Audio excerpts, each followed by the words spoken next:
Good morning दोस्तों, मैं कंचन YouTube के ऋषभ क्लासेस में आपका स्वागत है। आज मैं आपको क्लास 10 मैथ से चैप्टर 2 का एक्सरसाइज 2.2 जो मैंने पिछले क्लास में आपको क्वेश्चन नंबर 1 बताया था, क्वेश्चन नंबर 1 का संपूर्ण हल का वीडियो मैंने आपको दिया था। आज मैं आपको क्वेश्चन नंबर 2 का संपूर्ण हल का वीडियो दूंगा। दोस्तों अगर मैंने एक्सरसाइज 2.2 का अगर संपूर्ण हल दे दिया तो वीडियो बहुत ज़्यादा लंबा हो जाएगा, लगभग 1 से 1.5 घंटे की। उसमें क्या होगा दोस्तों कि आपको जो है मैं स्पीड में बताऊंगा, जल्दी जल्दी बताऊंगा तो आपको समझ में नहीं आएगी, पहला बात। दूसरा बात कि आप लोगों में उतना पेशेंस नहीं रहेगा कि आप लोग उतना समय देकर उस वीडियो के एंड तक आप देख पाओगे। इसलिए मैं दोस्तों एक एक क्वेश्चन का संपूर्ण हल बता रहा हूँ और हर एक वीडियो में एक एक क्वेश्चन या दो क्वेश्चन का, टोटल क्वेश्चन का आपको संपूर्ण हल मिलता रहेगा। तो आइए हम लोग जो है दोस्तों वीडियो को शुरू करते हैं।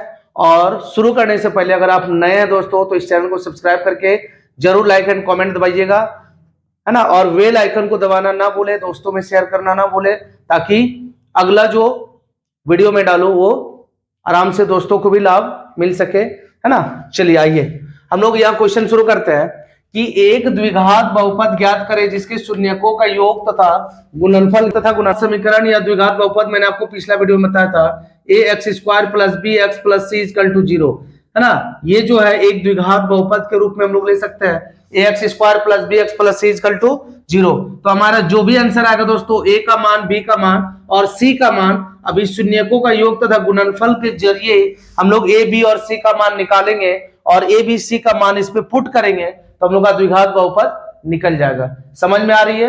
चलिए अब देखिए शुरू करते हैं। क्वेश्चन जो हम लोग को बोल रहा, क्वेश्चन क्या बता रहा, क्वेश्चन यह बोल रहा एक द्विघात बहुपद करें जिसके शून्यकों का योग तथा गुणनफल ज्ञात करें 1/4 और -1 दिया हुआ।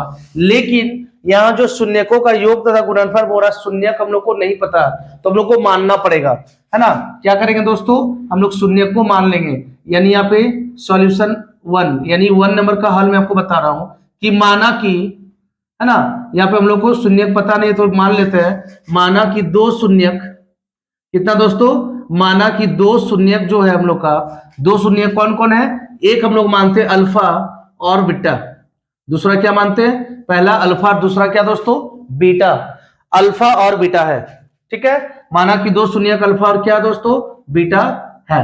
अब देखिए तो पहला को अल्फा दूसरा को बीटा माना मैंने, अगर तीसरा रहता तो गामा, यानी अल्फा बीटा गामा मानता, लेकिन यहाँ 2 ही शून्यक निकालना, अल्फा और बीटा का।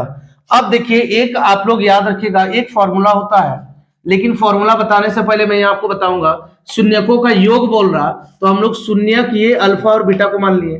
तो एक बार बोल रहा शून्यकों का योग, मतलब हम लोग जो है यहाँ पे बोल सकते कि सिंस यानी चूंकि अल्फा प्लस बीटा, है ना। क्या बोलेंगे दोस्तों, अल्फा प्लस बीटा। क्यों बोलेंगे, क्योंकि शून्यकों का योग बोल रहा था और यही 2 शून्यक है, एक ये और एक ये, योग बोला था तो योग लिख देंगे। समझ में आ रही है? आगे देखिए अगला स्टेप क्या है, शून्यकों का योग एक बार निकालना, एक बार शून्यकों का गुणनफल निकालना। यानी एक बार योग करेंगे और एक बार क्या करेंगे दोस्तों, एक बार गुणनफल करेंगे, एक बार शून्यकों का, दोनों शून्यकों का योग और एक बार दोनों शून्यकों का गुणनफल। लेकिन आगे कैसे बढ़े, तो आगे बढ़ने से पहले देखिए शून्यकों का जो योग करेंगे, यहाँ पे प्रश्न में हम लोग का जो दिया हुआ 1/4 इसको लिख लेंगे। क्या करेंगे दोस्तों, प्रश्न में जो दिया हुआ 1/4 इसको लिख लेंगे। यहाँ पे देखिए प्रश्न में सेकेंड में क्या दिया हुआ, -1, इसको लिख लेंगे। ओके, एक बार शून्यकों का योग बोल रहा था, मैं दोबारा बता रहा हूँ, एक बार शून्यकों का योग बोल रहा था वो लिख लिए, एक बार शून्यकों का गुणनफल बोल रहा था क्वेश्चन में वो लिख लिए। शून्यकों का योग में जो क्वेश्चन में 1/4 था वो लिखना, शून्यकों का गुणनफल में जो क्वेश्चन में -1 था वो लिखना। अब देखिए आगे जो फॉर्मूला होगा वो फॉर्मूला हमारा है क्या, ये फॉर्मूला हमारा होगा फर्स्ट वाला जो होगा दोस्तों -b/a, सेकेंड वाला जो फॉर्मूला होगा c/a। बस ये फॉर्मूला आपको याद रखना। क्या याद रखना पड़ेगा दोस्तों, -b/a और c/a। स्टार्टिंग करेंगे b से, यानी b/a c/a, यानी कि दोनों a को नीचे लिख देना है, ऊपर b और ऊपर c लिखना।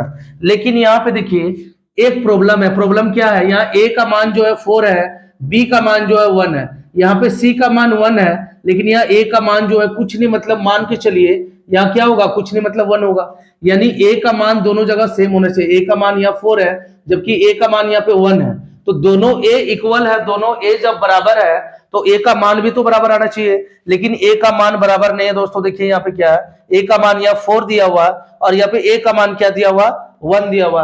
तो हम लोग बराबर जब तक नहीं करेंगे तब तक हमारा आंसर सही नहीं होगा। तो बराबर करना होगा, क्या करना होगा, सबसे पहले बराबर करेंगे। ए का मान यहाँ 4 है, ए का मान यहाँ पे 1 है ना। तो हम लोग को यहाँ पे 4 कर सकते हैं, 1 तो नहीं कर सकते, यहाँ पे 4 कर सकते हैं। क्यों करेंगे, क्योंकि देखिए यहाँ पे जो है ये 4 है ना, तो यहाँ भी हम लोग 4 से मल्टीप्लाई करेंगे, और अगर नीचे 4 से मल्टीप्लाई किए तो ऊपर भी 4 से क्या कर देंगे दोस्तों, मल्टीप्लाई कर देंगे। क्यों करेंगे, क्योंकि देखिए अगर हम लोग मल्टीप्लाई करते हैं तो मल्टीप्लाई करने से यही फायदा है, ठीक है, कि 4 को 1 से करेंगे तो आ जाएगा 4, और यहां भी 4 को अगर 1 से करेंगे तो क्या आ जाएगा दोस्तों, 4। लेकिन ये जो आएगा ये क्या आएगा, ये -1। हम लोगों को करना ये बहुत जरूरी है। क्यों जरूरी है, क्योंकि a का मान जो है हर हाल में हम लोग का क्या आना चाहिए, यहाँ पे देखिए -b/a, या फॉर्मूला मैंने बताया था c/a, बताया था ना। एक का फॉर्मूला होगा क्या, -b/a, दूसरा का होगा c/a। तो यहाँ पे देखिए a का मान 4 आ गया, और यहाँ भी a का मान क्या आ गया, 4 आ गया, b का मान 1 और c का मान ये अलग है। इसका मतलब ये है कि दोनों a था, दोनों a का इक्वल आ गया मान। अगर इस टाइप से दिया हुआ रहेगा तो हम लोग देख लेंगे कि दोनों में से जो अंश और हर में से हर का जो मान है ये दोनों इक्वल है कि नहीं। अगर ये दोनों इक्वल है तो आगे नहीं बढ़ेंगे, और अगर इक्वल नहीं है तो क्या करना पड़ेगा, जो बड़ा वाला है ना उसी नंबर से अंश और हर में हम लोग गुना करवाएंगे, ताकि 4 1 जा 4, यानी दोनों का जो अंश हर है वो इक्वल हो जाए। ठीक है, अब समझ में आ गया आपको। यानी कि एक बार अल्फा प्लस बीटा लेके ये वाला नंबर लेंगे, एक बार अल्फा इंटू बीटा लेके ये वाला नंबर लेंगे, उसके बाद -b/a लिखना है, c/a लिखना है, दोनों का मान को मिला लेना। अगर दोनों पहले से इक्वल रहेगा तो आगे कुछ नहीं करना, और अगर इक्वल नहीं रहेगा तो बस देखना दोनों में से हर में कौन सा बड़ा नंबर है उस बड़ा नंबर से मल्टीप्लाई कर देना।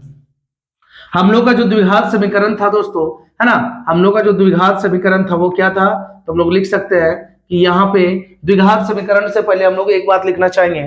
क्या लिखना चाहेंगे, देखिए कि यहाँ पे हम लोग को a का मान जो आया वो कितना आया, तो a का मान हम लोग का 4 है ना, a का मान 4 लिखेंगे। b का मान जो है दोस्तों, b का मान यहाँ पे क्या 1 है, b की जगह क्या दोस्तों 1 है, लेकिन b की जगह 1 है, या माइनस का साइन भी है तो माइनस हो जाएगा 1, यानी b की जगह होगा -1। c के जगह कितना होगा दोस्तों, c के जगह हो जाएगा -4। a का दोनों जगह 4 था तो a का 4 ले लिए, b का 1 था 1 लिख दिया, लेकिन माइनस था माइनस आ गया यहाँ पे, और c की जगह था -4। अब देखिए हम लोग का जो द्विघात समीकरण है ना, क्या था, द्विघात बहुपद बोलिए या द्विघात समीकरण बोलिए, बात बराबर है। द्विघात बहुपद जो था ax² + bx + c = 0 था, ये था द्विघात बहुपद का सूत्र है। यहाँ पे a है दोस्तों, तो a की जगह क्या लिखेंगे, a की जगह 4, x² का x, यहाँ पे प्लस है, प्लस देने से पहले देख लेंगे b की जगह क्या -1 है ना, तो दे देंगे -1, x का x, प्लस की जगह देख लेंगे आगे क्या c की जगह -4 है तो -4 = 0। यही हमारा होगा दोस्तों आंसर। द्विघात बहुपद ज्ञात करना था, है ना, तो हम लोग द्विघात बहुपद, देखिए ये हमारा आंसर आ गया। उम्मीद करता हूं दोस्तों कि आपको फर्स्ट वाला क्वेश्चन समझ में आ गया होगा, और अगर नहीं आया तो क्वेश्चन नंबर 2 में आपको अच्छे से क्लियर हो जाएगा। चलिए क्वेश्चन नंबर 2 हम लोग शुरू करते हैं, है ना, सॉल्यूशन 2। यानी दोस्तों देखिए सॉल्यूशन नंबर 2 में क्या है, यहाँ पे हम लोग का √2 और 1/3 था क्वेश्चन में, जबकि बोल रहा था कि शून्यकों का योग तथा गुणनफल निकालना। सेम कंडीशन यहाँ भी होगा। सबसे पहले मानेंगे कि माना कि हम लोग का 2 शून्यक है ना, 2 शून्यक जो हम लोग माने हैं वो क्या क्या है दोस्तों, माना कि 2 शून्यक अल्फा और क्या है, अल्फा और बीटा है। चलिए ये मान लिए 2 शून्यक जो है दोस्तों हम लोग अल्फा और बीटा मान लिए। आगे देखिए क्या बोल रहा था, एक बार शून्यकों का योग एक बार गुणनफल। सेम उसी तरह लेंगे कि सिंस एक बार लेंगे अल्फा प्लस बीटा, है ना, क्योंकि योग बोल रहा था, तो इसका जो हम लोग का मान था क्या था, √2। क्या था दोस्तों, √2।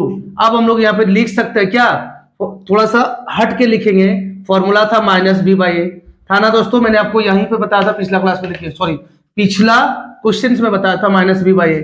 यहाँ पे देखिए क्या होगा, यहाँ पे हो जाएगा इसलिए, यानी सो अल्फा इंटू बीटा, एक बार होगा अल्फा प्लस बीटा और एक बार हो जाएगा अल्फा इंटू बीटा। यहाँ पे √2 था, जबकि यहाँ पे क्या 1/3 है, क्या दोस्तों 1/3 है, तो इसको हम लोग लिख देंगे 1/3 है, यानी कि इसका फॉर्मूला क्या होगा, c/a।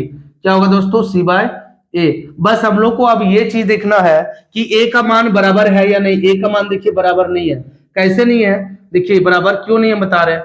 यहाँ ए का मान 1 है, यहाँ ए का मान 3 है। तो मैंने आपको क्या बताया पिछला क्वेश्चन में, ये बताया कि दोनों में ए जो इक्वल है, ए का मान भी इक्वल आना चाहिए। यहाँ पे 1 है जबकि यहाँ 3 है, तो ऐसा करे ना, दोनों में से जो बड़ा रहेगा हर से इंटू कर दे, मतलब ऊपर भी और साथ में नीचे भी। तो क्या हो जाएगा, देखिए नीचे 3 1 जा हो जाएगा 3, और 3 को √2 से करेंगे तो दोस्तों तो क्या आ जाएगा 3√2। बस इसलिए जो है हम लोग इसको दूर लिखा। अब देखिए ए का मान यहाँ भी 3 आया, ए का मान यहाँ भी 3 आया, मतलब बात बराबर। ओके, बात बराबर है। अब देखिए हम लोग क्या कर सकते हैं, हम लोग लिख सकते हैं कि ए बराबर जो हम लोग का मान आया था, ए का मान दोनों जगह से लेंगे तो वही आएगा सेम 3। ठीक है, बी का जगह जो मान आया दोस्तों, तो बी की जगह क्या हो जाएगा, ये माइनस आ जाएगा सबसे पहले, और 3√2 हो जाएगा। क्या हो जाएगा, बी की जगह 3√2। सी के जगह जो है, सी की जगह क्या हो जाएगा, देखिए तो सी की जगह हो जाएगा 1। अब हम लोग वही फॉर्मूला दोबारा आप लोग अच्छे से लिख लीजिएगा कि द्विघात बहुपद, मैं डायरेक्ट लिख दे रहा हूं। ठीक है, द्विघात बहुपद क्या था ax² प्लस क्या bx plus c equal to 0, है ना। a की जगह 3 है तो हम लोग लिखेंगे 3x का स्क्वायर, प्लस की जगह प्लस नहीं है, माइनस है b की जगह दोस्तों, तो b की जगह लिखेंगे 3√2, साथ में x है प्लस c, यानी प्लस का प्लस, और c की जगह कितना 1 इक्वल टू 0। ये रहा हमारा आंसर। ये था क्वेश्चन नंबर 2 का सॉल्यूशन, ये था क्वेश्चन नंबर 1 का सॉल्यूशन। इसी तरह से टोटल 6 क्वेश्चन है ना। कितना क्वेश्चन है दोस्तों, 6 क्वेश्चन है। अब मैं आपको 3 नंबर बता रहा हूं, जो 3 नंबर बताऊंगा ना वो बहुत ही इजी है। कैसे इजी है देखिए मैं बता रहा हूं आपको। अब आते हैं नंबर 3 का सॉल्यूशन। ओके, देखिए सेम उसी तरह से लिखेंगे। क्या लिखेंगे कि माना कि माना कि दो शून्यक है ना, माना कि दो शून्यक है, दो शून्यक क्या क्या लिए थे हम लोग, अल्फा और बीटा, दो शून्यक अल्फा और बीटा है ना। अब देखिए अल्फा और बीटा, यहां पे हम लोग का क्वेश्चन था 1/4, तो यहां लिखा था 2√2, तो यहाँ पे हम लोग √2 लिए थे। यहाँ पे 0 और रूट क्या है, √5 है, कोई दिक्कत नहीं है। हम लोग एक बार क्या लिखेंगे, एक बार हम लोग को लेना शून्यकों का योग, यानी शून्यकों का योग एक बार लिख लेंगे, है ना। इक्वल टू फॉर्मूला क्या होगा, फॉर्मूला बाद में लिखेंगे। एक बार अल्फा प्लस बीटा, एक बार अल्फा इंटू बीटा। क्यों, क्योंकि एक बार जो दोस्तों योग करना और एक बार आपको इंटू करना, मतलब गुणनफल लेना। अल्फा प्लस बीटा में देखिए, अल्फा प्लस बीटा में हम लोग क्या लेंगे, स्टार्टिंग में 0 लेंगे। क्या लेंगे दोस्तों, 0 लेंगे। और अल्फा इंटू बीटा में यहाँ पे क्या लेंगे, √5 लेंगे। ये इजी इसलिए है, देख लीजिए, क्योंकि यहाँ पे कुछ नहीं मतलब नीचे 1 होगा, है ना। नीचे क्या होगा, कुछ नहीं मतलब 1 होगा, और यहाँ भी देखिए कुछ नहीं मतलब क्या 1 लिख सकते हैं। इसका फॉर्मूला डायरेक्ट लिखेंगे, यहीं पे सामने में लिखेंगे कि -b/a, और यहाँ लिखेंगे सामने में c/a। सामने क्यों लिखेंगे दोस्तों, क्योंकि देखिए a का मान भी यहाँ पे 1 है और a का मान यहाँ भी क्या है 1 है, यानी किसी को भी मल्टीप्लाई वगैरह करना नहीं है। बस बहुत ही ईजी है, हमेशा याद रखिएगा। माना कि दो शून्यक अल्फा और बीटा ले लेंगे, एक बार शून्यकों का योग बोल रहा था, यानी अल्फा और बीटा का योग करेंगे, एक बार अल्फा बीटा का इंटू करेंगे। फर्स्ट वाला जो क्वेश्चन में पॉइंट रहेगा वो लिखेंगे फर्स्ट में, -b/a होगा, और सेकेंड वाला जो रहेगा इंटू में, यानी गुणनफल में लिख के उसको c/a फॉर्मूला लिखेंगे। अब हम लोग क्या करेंगे, a b c का मान लिख लेंगे। a बराबर जो है दोस्तों दोनों में देखिए 1 है तो 1 लिखेंगे, है ना।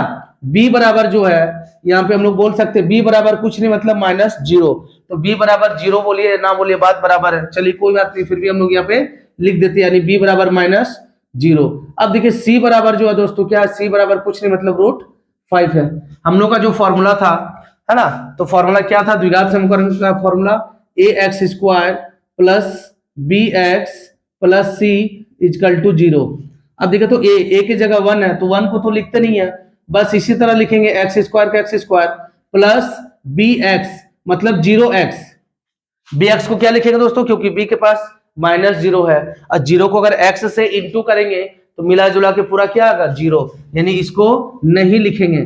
c की जगह कितना था √5, तो यहाँ लिखेंगे √5 इक्वल टू 0। ये था दोस्तों हमारा आंसर नंबर 3, क्वेश्चन नंबर 3 का सॉल्यूशन।